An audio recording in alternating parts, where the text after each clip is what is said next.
طريقتين لعمل البسبوسة الجاهزة يا ست الكل. بسبوسة الأكياس دي لو اتعملت صح هتكسر أي بسبوسة جاهزة من بره. خليكي معايا بقى علشان نطلع زي الحلواني بالظبط، بس من مطبخ الشيف شادي هشام. يا ترى بسبوسة الأكياس بطريقة الشيف شادي هشام. المقادير: كيس بسبوسة جاهز، نص كوب سمنة سايحة، نص كوب لبن، علبة زبادي بالشرش، معلقة كبيرة عسل جلوكوز. الشربات لازم يكون سخن وقت الاستخدام: 2 كوب سكر، 2 كوب مية، معلقة كبيرة عسل جلوكوز، معلقة كبيرة سمنة في الآخر علشان اللمعة والطعم التقيل.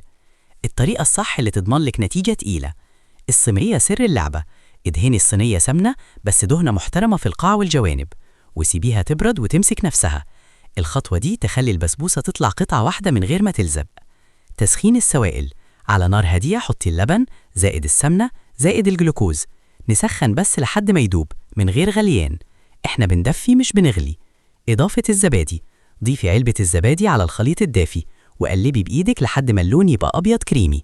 إضافة البسبوسة: ضيفي الكيس وقلبي بأطراف صوابعك بس، أول ما يشرب السوائل وقفي فوراً، ممنوع العجن علشان ما تبقاش معيشة.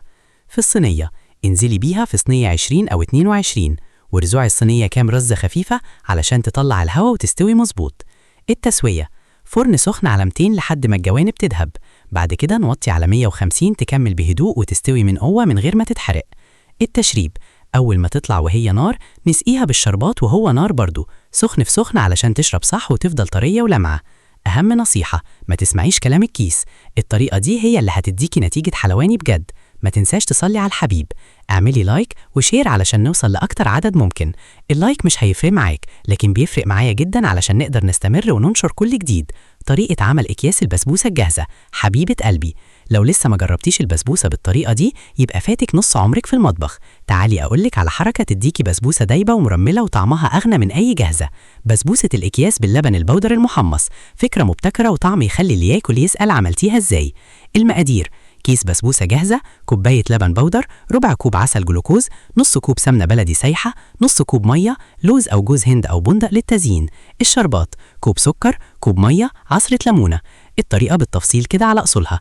أول وأهم خطوة: حطي اللبن البودر في طاسة غير لاصقة على نار هادية جدا، وقلبي باستمرار لحد ما لونه يبقى ذهبي غامق وريحته تطلع تحفة كده وتفتح النفس.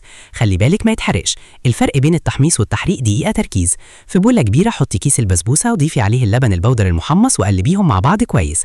على النار حطي السمنة زائد الجلوكوز زائد المية، بس يسخنوا سنة خفيفة كده مش يغلوا. انزلي بيهم على خليط البسبوسة وقلبي لحد اللي كله يتجانس ويبقى قوامه مظبوط. ادهني الصينية بالسمنة كويس وصب الخليط وساوي الوش براحة ايدك. زيني بقى بمزاجك، لوز أو جوز هند أو بندق.